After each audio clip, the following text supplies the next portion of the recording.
श्री राज महेंद्र त्यागी जी, हमारी तरफ से बहुत अभिनंदन, बहुत अभिवादन उनके लिए, और उनका वो अच्छे रहें। उनका भी एक तुलादान कर दीजिए, अच्छा रहेगा। आपने किया भी होगा वैसे तो। ये 10वीं 11वीं राशि में तो वैसे तो अपने जन्म दिवस से 21 दिन पहले 21 दिन बाद करते हैं, लेकिन ये जो 10वीं और 11वीं राशियां हैं, ये ऐसा समझिए कि आपकी फाइल जज के सामने है।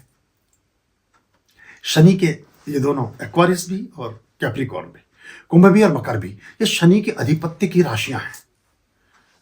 और आप देखेंगे कि बहुत बड़े बदलाव प्राय इन्हीं दिवसों में मिलते हैं, बड़े बदलाव इन्हीं दिवसों में आते हैं।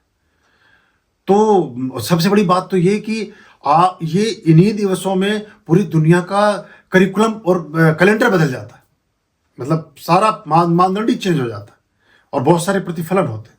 तो ये हालांकि लिया गया कोणार्क मंदिर से है, ये जो सूर्य मंदिर कोणार्क में है, उड़ीसा में, पुरी में, वहां से लिया गया है ये, क्योंकि वो जो उसके फलक हैं वो उसी हिसाब से चलते हैं। बहरहाल, पर जो भी श्रेष्ठ है पूरी दुनिया में विस्तारित होना चाहिए। तो ये एक बात थी। तो हम जो हमारे बुजुर्ग हैं, बात ये हो रही थी, तो अगर वो 48 साल तक किसी के माता पिता जिंदा हैं तो बाकी कामों से मन हटाओ, उनकी सेवा में लग जाओ, उनका ध्यान रखो। क्यों? कारण ये होगा कि जब वो नहीं रह जाएंगे तब आपको उनका बड़ा ख्याल आएगा, तब आपको बड़ा मन करेगा। जीवन में अपने अनुभव से बढ़ के कुछ भी नहीं।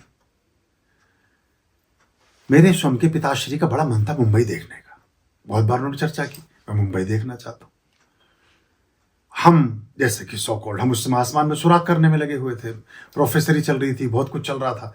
हम 24 में से 28 घंटे बिजी थे, जैसे कि समाज में सब होते हैं, समय ना निकाल पाए। आज मन करता है कि उन्हें चिली से लेकर ऑस्ट्रेलिया तक लेकर जाता, मुंबई छोड़िए पूरी दुनिया घुमाता, लेकिन आज वो नहीं है। तो ये अगर आप कर सकते हैं तो अभी कर लीजिए, और जो कहना है अभी का कह दीजिए। बहुत छोटी छोटी छोटी छोटी चीजों को मन में ना रखिए। जो करके आना है अभी कर लीजिए, जो कहना है अभी कह दीजिए, जहां लेकर जाना है अभी ले जाइए।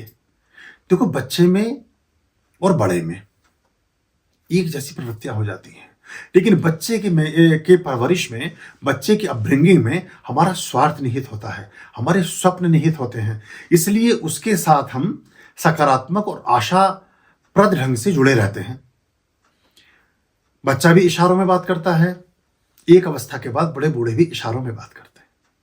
बच्चा भी कभी कैसे, उसकी साफ सफाई का, खाने पीने का किसी का कोई नियमन नहीं रह जाता, उसे खुद ही नहलाना पड़ता है, उसे खुद ही करना। ऐसे बड़ों के साथ एक अवस्था के बाद करना पड़ता है। वो वापस पहुंच करके वर्तुल चला गया है।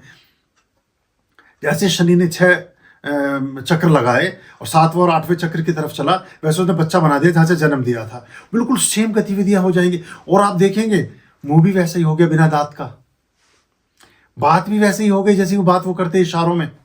लेकिन अब बच्चे में चूंकि स्वार्थ है कि बड़ा होगा तो ये करेगा, कि वो करेगा, कि फला डिमका, ये मेरी लाठी बनेगा, ये मेरे लिए रोजगार चलाएगा और मेरा वंश चलाएगा, वो मेरी दुकान चलाएगा और मेरा काम करेगा, इसलिए उसमें तो हम बहुत समर्पित होते हैं। बूढ़ा लगता है बोझ, मतलब ये बड़ी कटु सत्य है कि ये तो जाने वाला, ना तो दुकान चलाएगा ना कुछ और करेगा।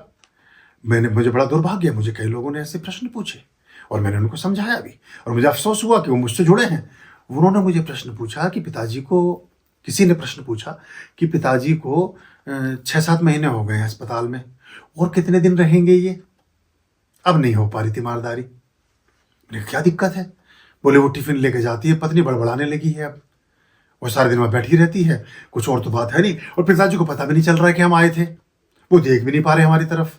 हर चीज के प्रति उत्तर में कुछ चाहिए, मतलब उसका भी श्रेय चाहिए, प्रे चाहिए कि दुनिया में ढिंडोरा पीटे कोई तो बताए कि पिताजी ने टिफिन खाया कि क्या खाया। तो ये बड़ा अजीब सी दुनिया। वो फिर और आगे की बात सुनिए, बड़ी दुर्भाग्यपूर्ण। वो कहते हैं कि क्या अगर हम कोई इंजेक्शन वगैरह या ऐसा कुछ करके इनको मुक्ति दिलवा दें। मैंने कहा मुक्ति उन्हें नहीं दिलवा रहे, तुम मुक्ति तुम ले रहे हो अपनी, और अपने लिए अपनी व्यवस्था तैयार कर रहे हो। और वो एक, मैं कहूंगा नहीं, मेरे बड़े प्रिय थे, वो स्वयं भी नहीं रहे।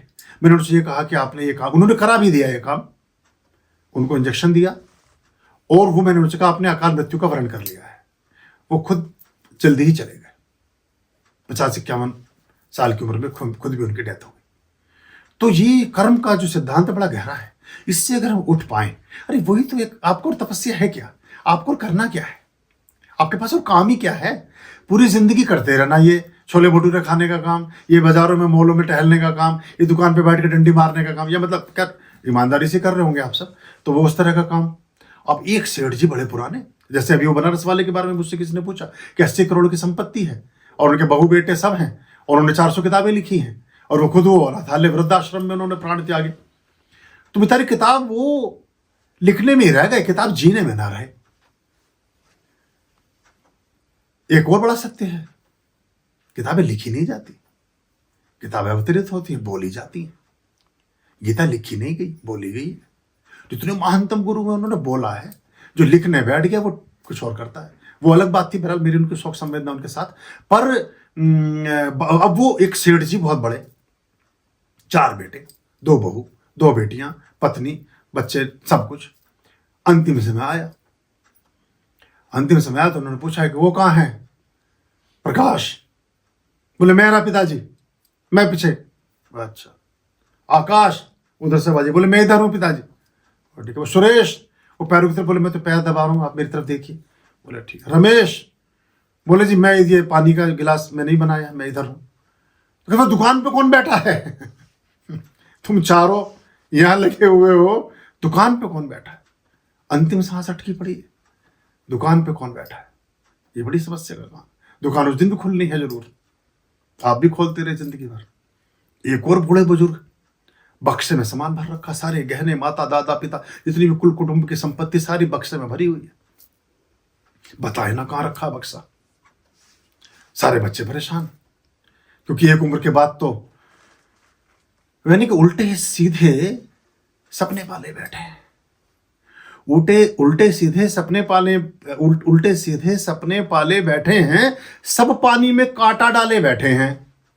एक बीमार वसीयत करने वाला है और रिश्ते नाते जीभ निकाले बैठे हैं, रिश्ते नाते जीभ निकाले बैठे हैं।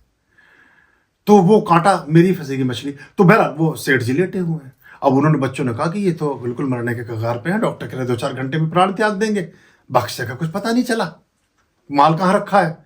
डॉक्टर से पूछा, उसने कहा 1 लाख रुपए का एक इंजेक्शन है जिसमें ये थोड़ा 1-आध मिनट बोल सकते हैं।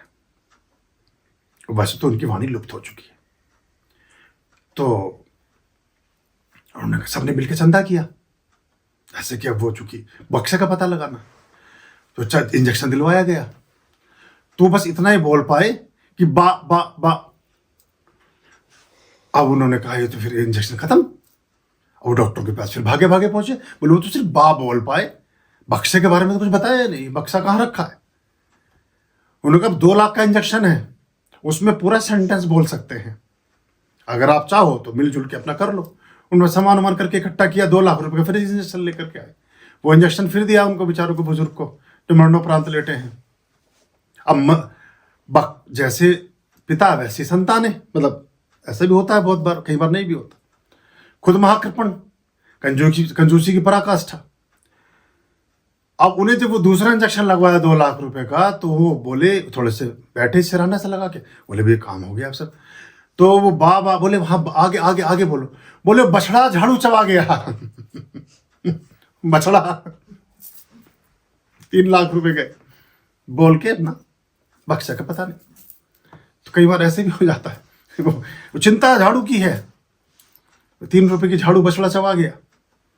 तो दृष्टि तो वही है, चाहे प्राण जा रहे हो चाहे आ रहे हो। तो बहरहाल इससे भी बचना है, ध्यान रखना है वहां स्लीपिंग की। हाँ जी।